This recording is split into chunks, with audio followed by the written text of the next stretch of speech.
दिया पुत्र मेरी मुक्ति के लिए। शून्य से लेके तूने मुझे रच लिया अपने ही रूप में। प्रेम किया है अनंत प्रेम से, दिया पुत्र मेरी मुक्ति के लिए। अनोखा प्यार तेरा, करूंगा स्तुति तेरी मैं सर्वदा। अनोखा प्यार तेरा, करूंगा स्तुति तेरी मैं सर्वदा। जग में आया यीशु स्वर्ग छोड़कर, मेरा सारा दर्द सह लिया उसने। ओढ़े खाकर क्रूस उठाकर यीशु ने मुझे मुक्ति और चंगाई दे दी है। जग में आया यीशु स्वर्ग छोड़कर, मेरा सारा दर्द सह लिया उसने। घोड़े खाकर क्रूस उठाकर यीशु ने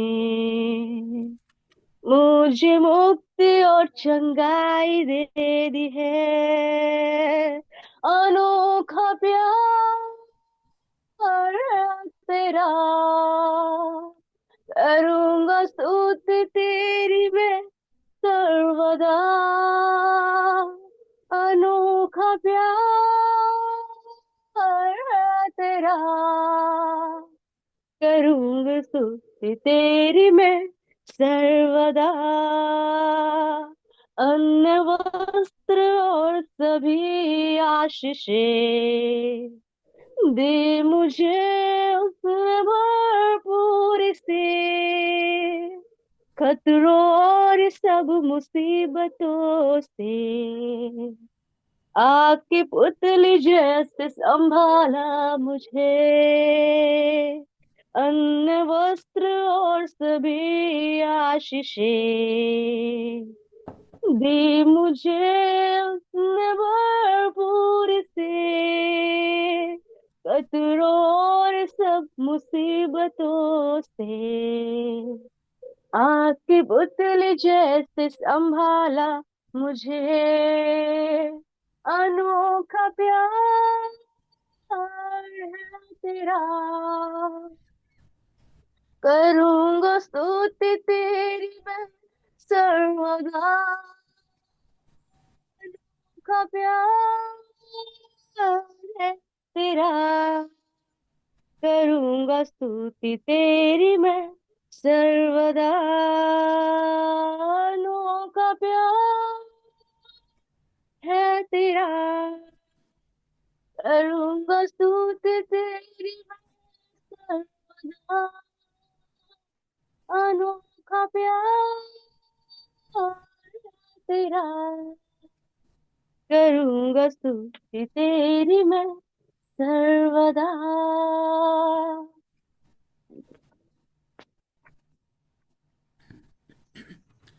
शालोम शालोम और शालोम। प्रभु यीशु की शांति जो समझ से बाहर है हम लोग के जीवनों में बनी रहे। हम लोग जैसे मत्ती के अनुसार देख रहे हैं किस प्रकार से प्रभु यीशु मसीह का ये अंतिम सप्ताह है और वो उनको बहुत जल्दी क्रूस पर चढ़ाए जाएंगे। और ये बातें प्रभु को पता है और हर समय वो इस उसमें है कि लोग परमेश्वर के उस वचनों को समझ सके जो आरंभ से पुराने नियम से किस प्रकार से प्रभु ने पूरा अंतिम दिन तक के लिए सब कुछ बताया हुआ है। और तो प्रभु जो है वो यहाँ पर जो बात कर रहे हैं 24वें अध्याय में, वो रैप्चर से पहले क्या चिन्ह होंगे, फिर जब रैप्चर हो जाएगा उसके बाद 7 साल में क्या चिन्ह होंगे, क्या क्या क्या बातें होंगी और कैसे जो है वो प्रभु यीशु मसीह परीक्षा के समय हमें बचा लेंगे, जैसे हम लोग प्रार्थना करते हैं कि हमें परीक्षा से बचा। तो ये प्रभु ने जो प्रार्थना सिखाई वो अभी तक हम लोग ये सोचते थे कि आम परीक्षाएं भी जो हर दिन का हम सामना करते हैं वो होती हैं, परंतु विशेष रूप से वो परीक्षा जो 7 साल की सताव का परीक्षा होगी, उन लोगों के लिए नहीं जो कि प्रभु के साथ चले जाएंगे, पर उनके लिए जो यहाँ छूट जाएंगे, और ख़ास तौर से जो है वो यहूदियों के लिए, इसराइलियों के लिए। और हम देखते हैं कि फिर हम देखते हैं कि किस प्रकार से दोबारा प्रभु आएगा और 1000 साल के लिए, और उसमें क्या चिन्ह होंगे, क्या क्या होगा उस समय। और फिर हम देखते हैं कि ये सारी चीज़ों को प्रभु इसलिए बता रहे हैं ताकि हम जो कलीसिया है वो तैयार रहे, चाहे सताव के पहले की चाहे सताव के बाद में भी लोग प्रभु को ग्रहण करेंगे, और फिर उसके बाद किस प्रकार से होगा। तो ये सारे जो हम लोग देख रहे हैं, तो उससे हमें ये लगता है कि प्रभु यीशु मसीह जो आएगा वो हमारे लिए अचानक से चोर बनकर नहीं आ जाएगा, अचानक से नहीं आ जाएगा। हम जो कलीसिया तैयार है, हर दिन जो हम ये सोचते हैं कि और इन दिनों में हम देखते हैं कि किस प्रकार से हर चिन्ह पूरा हो रहा है। पिछले दिनों अर्पण डेविड चैनल में अगर आप जाते, चट्टान चैनल के अर्पण डेविड करके आप करेंगे तो सारे वो वीडियोस आ जाएंगे जिसमें अर्पण ने जो है एंटी क्राइस्ट के बारे में और बहुत सी इंफॉर्मेशन आपको दी हैं जो कि अंतिम दिनों के हैं बाइबल में, और वो आरंभ हो चुकी हैं। और कौन सी चीज़ें मतलब कि आज हर हफ्ते हो रही हैं, तो हम अगर उनको ध्यान दें और वचन में देखें तो हमको जो है वो ये नहीं होगा कि हम किसी भी प्रकार से जो है ये देखेंगे कि चोर के समान आ गया। हम तैयार रहेंगे, हम सतर्क रहेंगे। और इसी में हम लोग आगे इसी 24वें अध्याय में हम आगे आज अध्ययन करेंगे कि प्रभु हमसे क्या चाहता है, सारे चिन्हों को बताकर उस समय क्या चाहता था और अब हमसे क्या चाहता है। तो आज नेहा है हमारे बीच में, नेहा पोटर, और वो हम लोग को ले चलेंगी आगे इस यात्रा में कि हम तैयार हो जाए।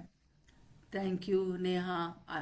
प्रभु प्रेज लॉर्ड आपको आंटी, सबको जय मसीह की। जय सो मसीह। हम प्रभु को धन्यवाद देंगे इस समय के लिए। और हम मत्ती 24 अध्याय में बने हुए हैं और इसमें हम आज तीनों दृष्टांतों को देखेंगे जो 32 से 51 तक पाए जाते हैं। सो पहला है अंजीर के पेड़ का उदाहरण। इसमें इस प्रकार से लिखा है 32 से 35 में, इसमें लिखा है अंजीर के पेड़ से ये दृष्टांत सीखो, जब उसकी डाली कोमल हो जाती और पत्ते निकलने लगते हैं तो तुम जान लेते हो कि ग्रीष्म काल निकट है। इसी रीति से जब तुम इन सब बातों को देखो तो जान लो कि वह निकट है, वरन द्वार पर ही है। मैं तुमसे सच कहता हूं कि जब तक ये बातें पूरी ना हो ले तब तक इस पीढ़ी का अंत नहीं होगा। आकाश और पृथ्वी टल जाए परंतु मेरी बातें नहीं टलेंगी। मैंने इस अंजीर के पेड़ के उदाहरण को मैंने मैंने लिखा है अपनी डायरी में, season for sign for season. मतलब हर एक सीजन से पहले हमें कुछ चिन्ह नजर आते हैं जिससे हम समझ जाते हैं कि जो है अब ये समय आने वाला है, या अब ये चेंज आने वाला है, या ये जो है दिन आने वाले हैं, जाड़े के दिन या बारिश बरसात के दिन या नई पत्ती खिलने के दिन। सो प्रभु ने यहाँ पर यीशु मसीह ने एग्जाम्पल लिया अंजीर के पेड़ से, और उन्होंने बोला कि डाली कोमल हो जाती है, पत्ते निकलने लगते हैं, तो हम जान जाते हैं ग्रीष्म काल निकट है। और हमने कल जिन बातों को देखा, जो चिन्ह हमारे बहन आराधना ने बहुत अच्छे से हमें 9 चिन्हों के बारे में बताया, और वो सारे चिन्ह जब हम देखे हो रहे हैं तब हम ये जान जाए कि परमेश्वर का आना बहुत निकट है। सो हम इससे ये सीखते हैं। और उसके बाद याकूब 5 और उसके 9 में इस प्रकार से परमेश्वर का वचन कहता है, हे भाइयों, एक दूसरे पर दोष ना लगाओ ताकि तुम दोषी ना ठहरो। देखो, हाकिम द्वार पर खड़ा है। सो प्रभु हमसे एक्सपेक्ट करते हैं कि जब हम ये साइन और जब हम ये चिन्हों को देख रहे हैं और जब हम ये जान रहे हैं कि ये हमें पॉइंट कर रहे हैं कि यीशु मसीह का आना निकट है, तो हमें क्या करना है? हमें धीरज धरना है और हमें दोष नहीं लगाना है। जैसे जब हम इन चिन्हों को देखेंगे, फिर 35 वर्स में एक बहुत ही इंपॉर्टेंट बात वो है जो जो हमें आश्वासन देती है कि ये बातें होंगी ही होंगी, क्योंकि प्रभु यीशु मसीह स्वयं कह रहे हैं, आकाश और पृथ्वी टल जाएंगे परंतु मेरी बातें कभी ना टलेंगी। हम आगे बढ़ते हैं। इसमें लिखा है जागते रहो। दूसरी पहली चीज हमने अंजीर के पेड़ से सीखा कि जब चिन्ह देखें तो हम धीरज धरें, हम दोष ना लगाएं। दूसरा, जागते रहो। तीसरी चीज जो परमेश्वर चाहते हैं, वो चाहते हैं हम हमेशा जागते रहें। उसके लिए जो दृष्टांत हमें दिया गया है वो पाया जाता है 36 से लेकर 44 में। इसमें इस प्रकार से लिखा है, उस दिन और उस घड़ी के विषय में कोई नहीं जानता, न स्वर्ग के दूत और न पुत्र, परंतु केवल पिता। और इसमें एग्जाम्पल दिया गया है 37 से, जैसे नूह के दिन थे वैसे ही मनुष्य के पुत्र का आना भी होगा। क्योंकि जैसे जल प्रलय से पहले के दिनों में जिस दिन तक कि नूह जहाज पर ना चढ़ा, उस दिन तक लोग खाते पीते और उनमें विवाह होते थे, और जब तक जल प्रलय आकर उन सब को बहा ना ले गया, तब तक उनको कुछ भी मालूम ना पड़ा। वैसे ही मनुष्य के पुत्र का आना भी होगा। उस समय 2 जन खेत में होंगे, एक ले लिया जाएगा और दूसरा छोड़ दिया जाएगा। 2 स्त्रियां चक्की पीसती रहेंगी, एक ले ली जाएगी और दूसरी छोड़ दी जाएगी। इसलिए जागते रहो, क्योंकि तुम नहीं जानते कि तुम्हारा प्रभु किस दिन आएगा। परंतु ये जान लो कि यदि घर का स्वामी जानता होता कि चोर किस पहर आएगा, तो जागृत रहता और अपने घर में सेंध लगने ना देता। इसलिए तुम भी तैयार रहो, क्योंकि जिस घड़ी के विषय में तुम सोचते भी नहीं हो, उसी घड़ी मनुष्य का पुत्र आ जाएगा। सो ये हम देखते हैं यहाँ पे। सबसे पहली बात जो हम ये देखते हैं कि सब लोग अज्यूम करते हैं और बहुत सारे लोग इस बात को बोलते हैं कि भविष्यवाणियां भी करी गई कि यीशु मसीह इस दिन में इस साल में आ जाएंगे। सो हमें उनको नहीं मानना है, क्योंकि अ, वचन बता रहा है कि उस दिन के विषय में, उस घड़ी के विषय में कोई भी नहीं जानता। ना स्वर्ग के दूत जानते हैं, ना पुत्र जानते, केवल पिता जानते हैं। अगर हम प्रेरितों के काम 1 और उसके 7 में पढ़ें, तो उसमें बहुत क्लैरिटी से लिखा है कि ये जो बात है, या ये जो बात है आगमन के विषय की बात, कि ये पुनः आगमन यीशु मसीह का कब होगा, ये अधिकार ये पिता ने अपने ही अधिकार में रखा है, सिर्फ पिता जानते हैं। सो ये हमारा काम नहीं है। उसमें प्रेरितों 1:7 में लिखा है, ये तुम्हारा काम नहीं है। सो हमारा जो काम है हमें वो करना है। हमें ये नहीं देखना है कि कब आएंगे, कितना समय है, बट हमें क्या करना है? हमें धीरज धरना है, हमें दोष नहीं लगाना है और जागते रहना है इस वचन के मुताबिक। उसके बाद एग्जाम्पल लिया गया है नूह के दिन के समय। सो नूह के दिन के समय जब जल प्रलय आया, वैसे ही मनुष्य का पुत्र आएगा। सो मैंने इसको डिवाइड करा, बिफोर नूह के जल प्रलय के समय से, जल प्रलय नूह के टाइम में, जल प्रलय होने के पहले कैसा टाइम था, और जब जल प्रलय आया तब क्या हुआ। तो हम इसको इस तरीके से देखेंगे। जैसा जल प्रलय नूह के समय में आया था, वैसे ही मनुष्य का पुत्र भी आएगा।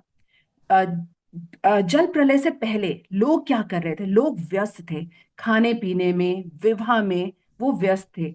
और जल प्रलय के समय, जब तक प्रलय आने गया, पानी बारिश बरसात शुरू नहीं हो गई, फ्लड आ नहीं गया, जब तक सबको बहा नहीं ले गया, तब तक उनको कुछ मालूम नहीं पड़ा, जब तक वो हो नहीं गया। कैसा लगेगा ये मतलब इस समय, मतलब जैसा नूह के टाइम पे था, कैसा लगेगा कि वहां पे जैसे इन्होंने यहाँ पे एग्जाम्पल लिया गया है कि 2 लोग खेत में होंगे, एक ले लिया जाएगा, दूसरा छोड़ दिया जाएगा। 2 स्त्रियां काम कर रही होंगी, चक्की पीस रही होंगी, एक ले ली जाएगी, दूसरी छोड़ दी जाएगी। नूह के टाइम पे नूह और उसका परिवार ले लिया गया, नाव के अंदर, और बाकी जो लोग थे वो छोड़ दिए गए। सो उस जल प्रलय के समय सभी व्यस्त थे। नूह भी बिजी था जल प्रलय से पहले। जो संसार के लोग थे नूह के समय में वो भी व्यस्त थे, और नूह भी व्यस्त था। पर नूह व्यस्त था परमेश्वर की आवाज सुनने में। नूह व्यस्त था परमेश्वर की आवाज और आज्ञाकारिता के साथ चलने में। और लोग व्यस्त थे विवाह में, लोग व्यस्त थे खाने पीने में।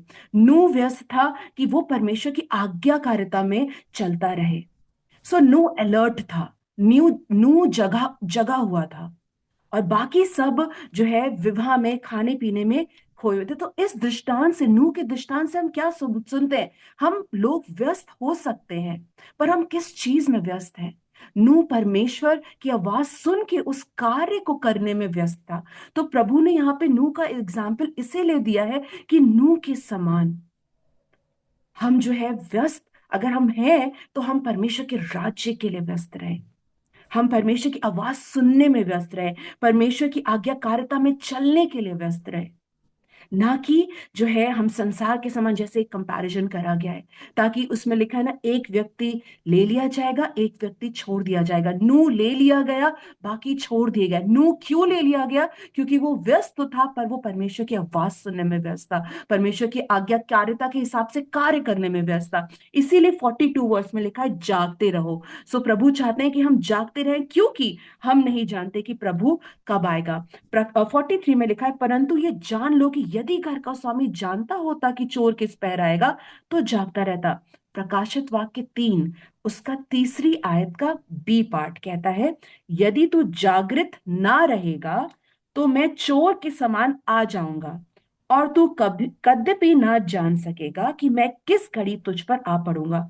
यदि तू जागृत ना रहेगा, अभी आंटी ने भी शुरू में इस बात को बोला, यदि हम जागते रहेंगे तो यीशु मसीह का आगमन हमारे लिए सडन नहीं होगा। हम नूह के समान हमारी बोट तैयार होगी, नूह के समान हमारा नाव तैयार होगा, नूह के साथ, क्योंकि हम आज्ञाकारिता में चल रहे हैं, हम प्रभु की आवाज को सुन रहे हैं, और हम ले लिए जाएंगे। वो अचानक नहीं होगा अगर हम जागृत हैं। यदि हम जागृत नहीं है, प्रभु इसीलिए हमसे कह रहे हैं कि तुम्हें जागृत रहना है, ताकि क्योंकि अगर हम जागृत नहीं रहेंगे तो वो सडनली हमारे में हो जाएगा। हम हो सकता है किसी और चीजों में व्यस्त हो जाए, और तब परमेश्वर का आना हो जाएगा। जब हम सोचेंगे सब कुछ अच्छा है, सब कुछ भला है, सब कुछ चंगा है, और तभी हम देखेंगे कि परमेश्वर का आना हो जाएगा। सो हम अगर हम प्रकाशित वाक्य 16 और उसका 15वीं आयत को पढ़ ले। प्रकाशित वाक्य 16 और उसकी 15वीं आयत में लिखा है, देख मैं चोर के समान आता हूं, धन्य है वे जो जागता रहता और अपने वस्त्र की चौकसी करता है कि नंगा ना फिरे और लोग उसका नंगपन ना देखें। सो परमेश्वर इस समय इस पूरे बात से हमें बोल रहे हैं, हम जागृत रहें, हम जागते रहें। जागते रहें मतलब अवेक रहें, अलर्ट रहें। जागृत मतलब वॉचफुल रहें, देखते रहें कि क्या हो रहा है, हमें परमेश्वर की आज्ञा में कैसे बने रहना है, और अपने वस्त्र की चौकसी करते रहें। जो उद्धार के वस्त्र हमें मिले हैं उसकी हम चौकसी करते रहें। गार्ड योर गारमेंट्स, अपने वस्त्रों की हम चौकसी करते रहें, क्योंकि हम इसमें चूक ना जाएं। 44 वर्स में लिखा है, इसलिए तुम भी तैयार रहो, क्योंकि जिस घड़ी के विषय में तुम सोचते भी नहीं हो उसी घड़ी मनुष्य का पुत्र आ जाएगा। सो प्रभु हमसे यहाँ पर कह रहे हैं, कॉन्स्टेंटली, लगातार हमको ऑन गार्ड रहना है। कॉन्स्टेंटली प्रभु के पुनः आगमन का वेट करने का मतलब है कि कॉन्स्टेंटली हमें तैयारी में रहना है। ये नहीं हम कर सकते कि हम 2 दिन तैयारी में हैं और तीसरे दिन हम कहें कि आज नहीं। एवरी डे कॉन्स्टेंटली हमको जागते रहना है, कॉन्स्टेंटली हमको जागृत रहना है, कॉन्स्टेंटली लगातार हमें अपने वस्त्रों की चौकसी करनी है। पहला थिस्सलुनीकियों 5 और उसके 6ठी आयत को कोई निकाल के पढ़ दे। पहला थिस्सलुनीकियों 5 और उसकी 6ठी आयत को।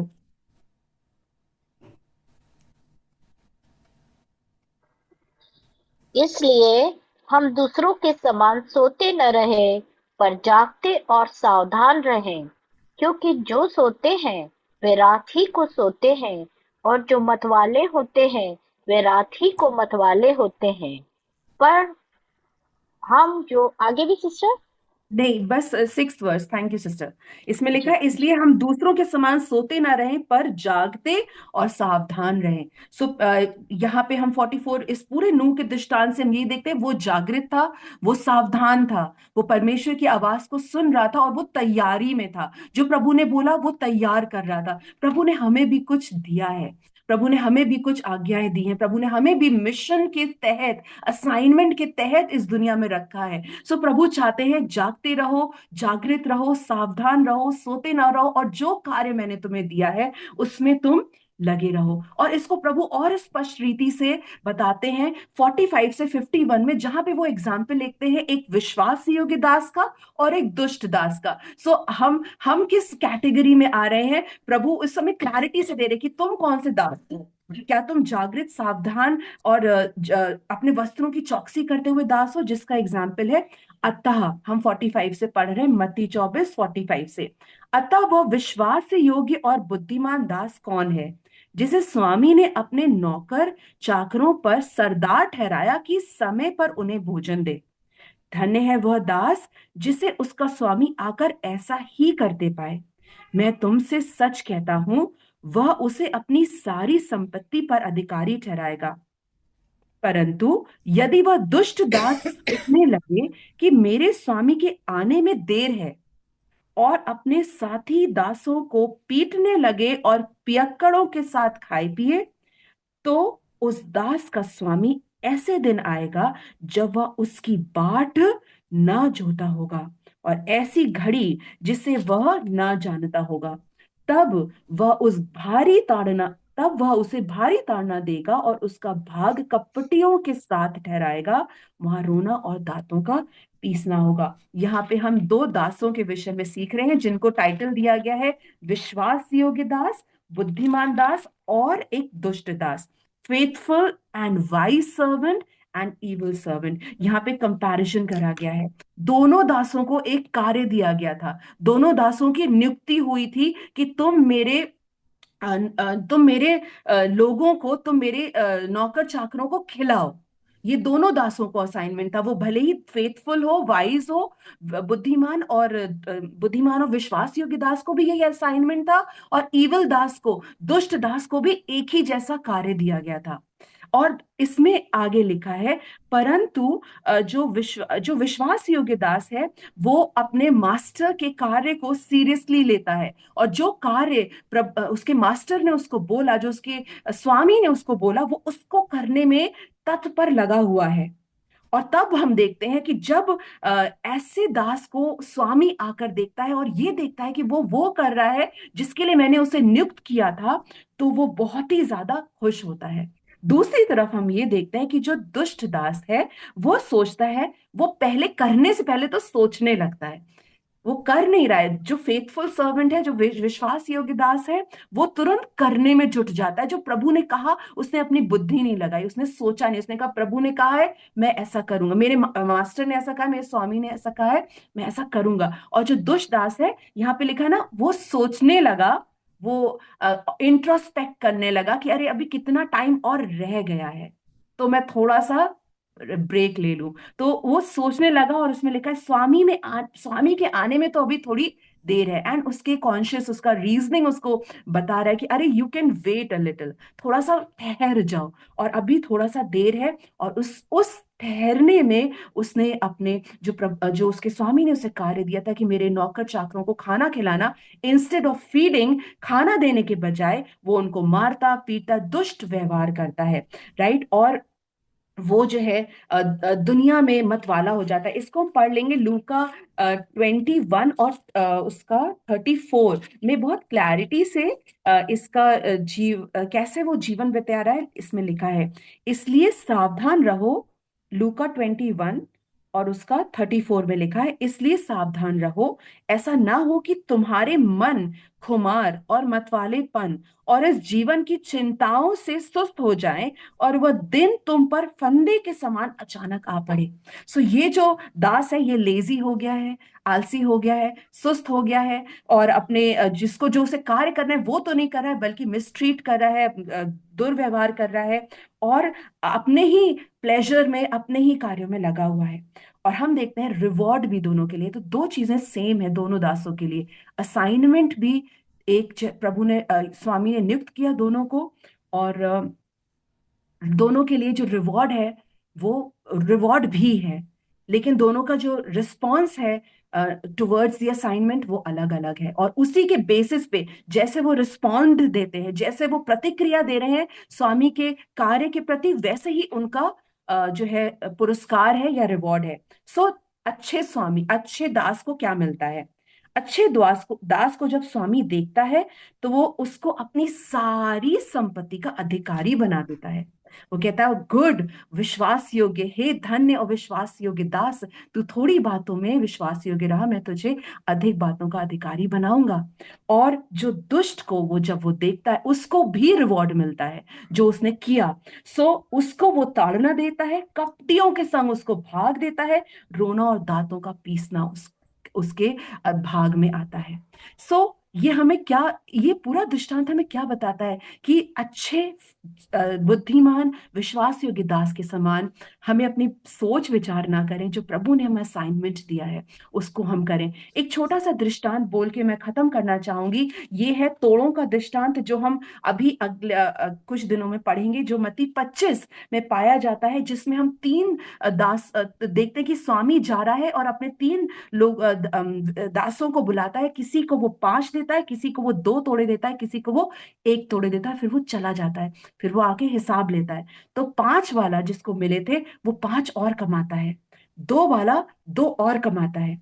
सो उनको रिवॉर्ड मिलता है, मतलब उन्होंने, जो मालिक ने उनको दिया, उन्होंने उसे मल्टीप्लाई किया। जो परमेश्वर ने हमें दिया है, जब हम तैयारी में हैं, जब हम वेट करें, हम उसे मल्टीप्लाई करें, प्रभु के राज्य को हम बढ़ाएं और ज्यादा मल्टीप्लाई करें। लेकिन जिसको 1 तोड़ा मिला था वो उसको जाके गाड़ देता है। और हम रिवॉर्ड देखते हैं कि जो अच्छे दास थे जिन्होंने मल्टीप्लाई किया था, उसमें 21 में स्वामी उनसे कहता है, धन्य हे अच्छे और विश्वास योग्य दास, तू थोड़े में विश्वास योग्य रहा, मैं तुझे बहुत वस्तुओं का अधिकारी बनाऊंगा, अपने स्वामी के आनंद में सहभागी हो। और दुष्ट दास से वर्ष 30 में उसको क्या रिवॉर्ड मिलता है? उसको मिलता है, हे निकम्मे दास, इस निकम्मे दास को बाहर के अंधेरे में डाल दो, जहां रोना और दांतों का पीसना है। सो हम इस बात से यही सीखते हैं, जब हम वेट कर रहे हैं परमेश्वर के पुनः आगमन का, हम जब देख रहे हैं ये साइंस को, तो हम धीरज धरे, हम दोष ना लगाएं, हम जागते रहें, हम जागृत रहें, अपने वस्त्रों की चौकसी करते रहें, और बुद्धिमान और विश्वास योग्य दास के समान जो प्रभु ने हमें कार्य दिया है, अपनी नाव को बनाते रहें, और अपने आप प्रभु के लिए हम तैयार पाए जाएं, और प्रभु के राज्य को हम मल्टीप्लाई करते रहें। सो प्रभु हम सबको आशीष दे। आंटी, आगे का समय हम आपको देंगे। थैंक यू नेहा, आपने बहुत अच्छे से लिया। और जब नेहा बोल रही थी तो मुझे एक ही चीज बार बार मेरे सामने आ रही थी कि यहाँ पर प्रभु जो है वो व्यक्तिगत व्यक्ति को देख रहा है। मतलब कि यहाँ पर पूरा चर्च नहीं है, पूरा ग्रुप नहीं है, परंतु हम देख रहे हैं कि हर चीज जो आ रही है वो हमें अकेले क्या निर्णय लिया है उसके ऊपर ज्यादा फोकस है। जैसे नो है, उसने जो निर्णय लिया वो उसके और उसके परिवार के लिए अच्छा हो गया। परंतु अभी तो वो 2 लोग एक साथ लेटे होंगे, एक उठा लिया जाएगा, एक ले लिया जाएगा। तो मतलब हम देखते हैं कि व्यक्तिगत हमारा आज कहाँ पर हम हैं, क्या हम सचमुच में तैयार हैं, सतर्क हैं? जागते रहना मतलब सतर्क रहना। तो हम लोग इस समय प्रार्थना के लिए जाएंगे और हम लोग आज ये प्रार्थना करें कि हम लोग सचमुच में पवित्र आत्मा हमारी सहायता करे कि हम प्रभु के आने के समय तक जागते रहें। मतलब कि प्रार्थना तो करना है, परंतु जागना मतलब सतर्क रहना कि मेरे लिए कहाँ जहाज बन रहा है, मैं क्या अपना जहाज बना रही, मैं किन चीज़ों में व्यस्त हूँ। सो प्रभु आज हमसे यही चाहते हैं। आइए हम प्रार्थना करेंगे। और जैसे मैंने आपको बताया कि किस प्रकार से इन दिनों में हर एक बातें पूरी हो रही है, हर सप्ताह। अगर आप बहुत ज़्यादा नहीं इधर उधर देख पाते हैं तो आप देख सकते हैं चट्टान चैनल पर जाकर अर्पण डेविड के जो जो वीडियोस हैं उसको आप देख सकते हैं। बहुत सी इंफॉर्मेशन अपन दे रहे हैं, और हमारी हर एक बाइबल स्टडी में कुछ ना कुछ ज़रूर से होता है। सैटरडे को, ट्यूसडे को आप ज़रूर से ज्वाइन करें, क्योंकि जब तक हम जानेंगे नहीं कि क्या क्या अभी क्या हो रहा है, तो वो हमको और सतर्क करता है, वो हमको और ज़्यादा सहायता करता है। हम अपने सतर्कता के लिए क्या कर रहे हैं, इस बात के लिए हम प्रार्थना करते रहेंगे। तो मैं चाहती हूँ एंजेला गवन, अगर आप प्रार्थना कर सकते हैं तो करेंगे, और उसके बाद नेहा आप भी प्रार्थना करिएगा, हम लोग सब प्रार्थना करेंगे। एंजेला, आप प्रार्थना कर सकते हैं? जी आंटी। हाँ, करें। हालेलुया। प्रभु यीशु मसीह, आपका धन्यवाद करते हैं प्रभु, आपको महिमा देते हैं प्रभु यीशु मसीह। हम कहते हैं प्रभु यीशु मसीह, हाँ प्रभु परमेश्वर, आप हमें जागृत करें प्रभु यीशु मसीह जी, जीवित सामर्थ्य प्रभु, जबकि हम बहुत सारी बातों को सुन रहे हैं प्रभु यीशु मसीह। हालेलुया प्रभु परमेश्वर, चाहते हैं प्रभु कि हम प्रभु यीशु मसीह, आपने प्रभु उन बातों को जब समझ रहे हैं प्रभु यीशु मसीह जी कि समय बहुत कठिन है प्रभु, तो हम जागृत रह सके यीशु मसीह जी, और आपने जो प्रभु काम दिया उसको हम करने वाले हो सके प्रभु यीशु मसीह जी। थैंक यू लॉर्ड प्रभु, हम तैयार रहने पाए प्रभु यीशु मसीह जी। आप हमारी सहायता करें प्रभु परमेश्वर, प्लीज जीसस, हम आपसे सहायता मांगते हैं प्रभु कि हम सच में प्रभु यीशु मसीह जी अपने शरीर से भी और आत्मा से भी तैयार रहे प्रभु यीशु मसीह, ताकि प्रभु हम प्रभु जब आपका आना बहुत निकट है प्रभु लॉर्ड, तो हम उसके लिए प्रभु अपने हर तरीके से तैयार रहने पाए यीशु मसीह जी। आप समझ और बुद्धि दें प्रभु परमेश्वर, वचन और अधिक गहराई से प्रभु पढ़ने के लिए प्रभु यीशु मसीह, आप हमारी सहायता करें। और जब इन दिनों प्रभु और अधिक गहराई से जब हम आपको सुन रहे हैं प्रभु यीशु मसीह, तो हम तैयार रहने पाए प्रभु यीशु मसीह, ताकि प्रभु परमेश्वर आप कह सके कि हे विश्वास योग्य दास, हालेलुया प्रभु, आप हमारी सहायता करें। थैंक यू लॉर्ड, सारी महिमा सारा आदर आपको देते हैं प्रभु यीशु मसीह के नाम से मांगते हैं, आमीन। आमीन, आमीन। हालेलुया। धन्यवाद, धन्यवाद पिता परमेश्वर, हम आपको धन्यवाद देते हैं आज के इस समय के लिए यीशु मसीह। पवित्र आत्मा, हम आपकी अगुवाई को मांगते हैं प्रभु, क्योंकि जब हम इस दुनिया में हैं और जब हम वेट कर रहे हैं प्रभु आपके आगमन का परमेश्वर पिता, प्रभु हम नूह के समान फोकस्ड रह सकें प्रभु। दुनिया ने जब वो नाव बना रहा था प्रभु, लोगों ने उसका बहुत मजाक उड़ाया प्रभु जी। लोगों ने उसको बोला, क्योंकि उस समय तक बारिश नहीं हुई थी प्रभु, और आपका और प्रभु जी किसी ने वर्षा को बरसते, पानी को बरसते नहीं देखा था प्रभु। लेकिन प्रभु नूह ने आप पर आपकी आवाज को सुनते हुए प्रभु उस विश्वास योग्यता में वो चलते रहे प्रभु। हम प्रार्थना करते प्रभु, नो मैटर दुनिया हमें कुछ भी क्यों ना बोले प्रभु, नो मैटर हम कितनी भी बातें अपने आसपास होते हुए क्यों ना देखें प्रभु, लेकिन आज प्रार्थना करते हैं प्रभु, हर एक प्रकार का आलस प्रभु जी, हर एक प्रकार की ना सुनने की बात प्रभु जी, हर एक प्रकार का जो भी प्रभु हमारे हमें रोकती है प्रभु, जो कार्य आपने हमें दिया है प्रभु, कि हम स्वर्ग राज्य को मल्टीप्लाई करते चले जाएं। ओ प्रभु जी, हम प्रार्थना करते हैं प्रभु, हम उसी में पाए जाएं। जब आप आए प्रभु, तो हम प्रार्थना करते हुए जब आप आए परमेश्वर, तो हम उसी तैयारी में आपको मिले। ओ प्रभु जी, ये हमसे नहीं हो सकता प्रभु पवित्र आत्मा, लेकिन आपसे सब कुछ संभव है प्रभु जी। हम इस समय जितने भी हम सब यहाँ पर मौजूद हैं प्रभु, प्रभु हम अपने सबों को प्रभु यीशु मसीह हम आपके सामर्थी हाथों की अधीनता में लाते हैं। पवित्र आत्मा आपकी गाइडेंस मिलाते प्रभु, कि प्रभु हमें कैसे प्रभु अपने वस्त्रों की चौकसी करनी, प्रभु कैसे हमें निरंतर निरंतर कॉन्स्टेंटली जागृत रहना है, अलर्ट रहना है प्रभु जी, जागते रहना है प्रभु जी। और प्रभु जी कैसे प्रभु जी नूह के समान हमें लगातार बनाते रहना है प्रभु। हम आपसे प्रार्थना करते हैं प्रभु, आपका आना कब है हम नहीं जानते प्रभु, लेकिन आज हम प्रार्थना करते हैं प्रभु कि हम प्रभु जी आपके राज्य के लिए निरंतर तैयार रहेंगे प्रभु जी। हम अपने आप को पुनः समर्पित करते हैं देह प्राण आत्मा समेत, और आपकी अधीनता में लाते हैं। इस प्रार्थना को यीशु मसीह के नाम से मांगते हैं, आमीन। आमीन और आमीन।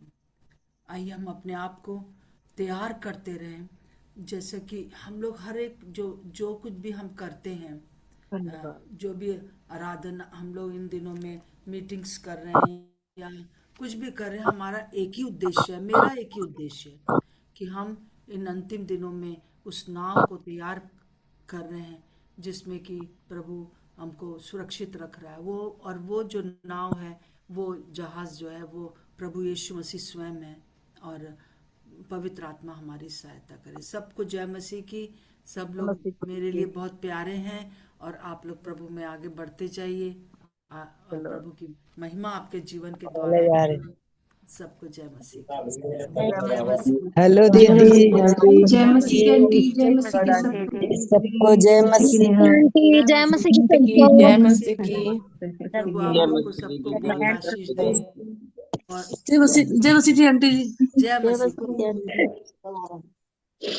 सो शालोम शालोम और शालोम।